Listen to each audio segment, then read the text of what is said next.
Assalamualaikum warahmatullahi wabarakatuh. Saya Adi. Saya akan membawakan materi bagaimana kita melakukan copywriting yang baik. Copywriting adalah bagaimana kita menulis. Menulis di bisnis online itu sebuah sarana komunikasi yang utama. Karena kita menulis untuk membuat sales letter misalnya, atau kita menulis email kepada konsumen kita, atau kita komunikasi dengan konsumen kita melalui BlackBerry, atau bahkan kita membuat iklan di Facebook itu menggunakan copywriting. Nah, bagaimana sih membuat copywriting yang baik yang bisa memperbesar konversi penjualan kita?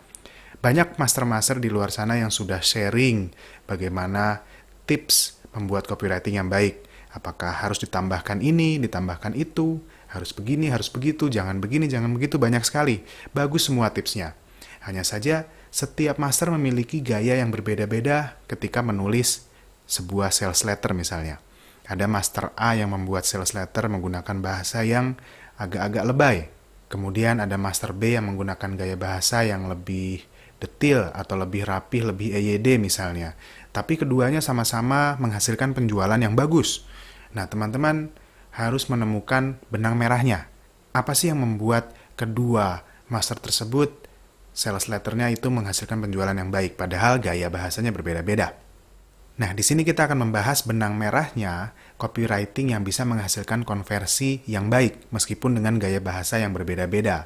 Teman-teman nanti bisa membuat copywriting dengan bahasa yang sesuai teman-teman inginkan, tapi tetap bisa membuat konversi penjualan menjadi tinggi. Nah, bagaimana tipsnya? Saya akan membahasnya setelah pesan yang satu ini.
Masih bersama saya Adi, saya akan memberikan tips bagaimana kita membuat copywriting yang bisa membuat konversi penjualan kita tinggi.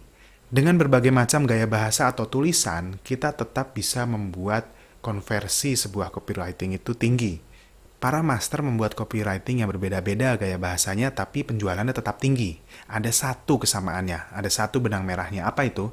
Mereka mengenali audiens yang mereka ajak bicara. Oke, saya ulangi. Mereka mengenali audiens yang mereka ajak bicara.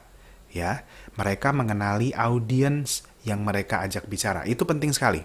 Dengan mengenali audiens, maka kita bisa membuat sales letter atau email atau copywriting apapun yang nyambung dengan audiens itu. Meskipun dengan gaya bahasa yang berbeda-beda.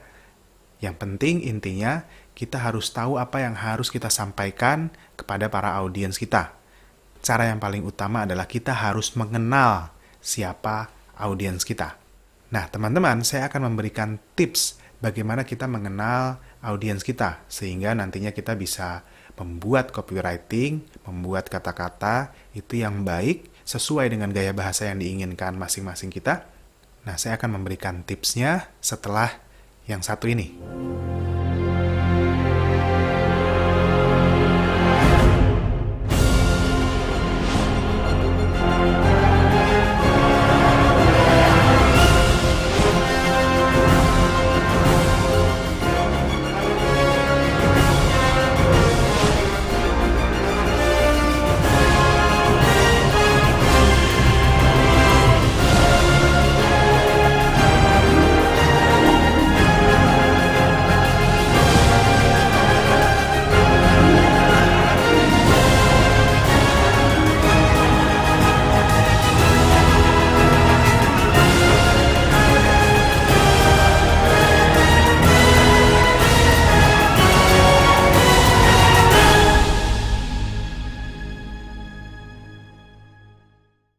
Bagaimana kita mengenal audiens kita?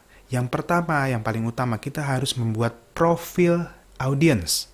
Nah, profil audiens ini dibutuhkan supaya kita bisa tahu apa saja yang harus kita sampaikan ke audiens kita.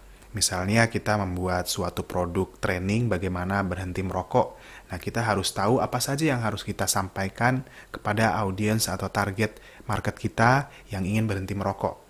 Nah, untuk itu kita harus membuat profil audiens yang kita target. Caranya adalah kita harus memposisikan diri kita sebagai audiens kita. Apa sih yang kita inginkan kalau kita di posisi mereka? Apa sih yang menjadi kendala ya kalau kita di posisi mereka? Kemudian apa sih yang menjadi concern kita, kata-kata yang sering kita gunakan yang menjadi concern kita untuk berhenti merokok misalnya.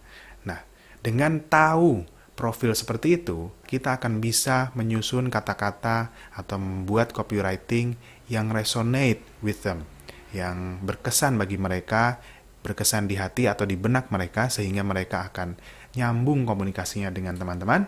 Kalau sudah nyambung, kita bisa menjual apapun kepada mereka. Mereka akan percaya dengan kita, kemudian transaksi atau konversi itu akan menjadi tinggi. Oke, sampai di sini tips mengenai copywriting dari saya. Semoga bermanfaat. Saya Adi. Saya mohon diri. Wassalamualaikum warahmatullahi wabarakatuh.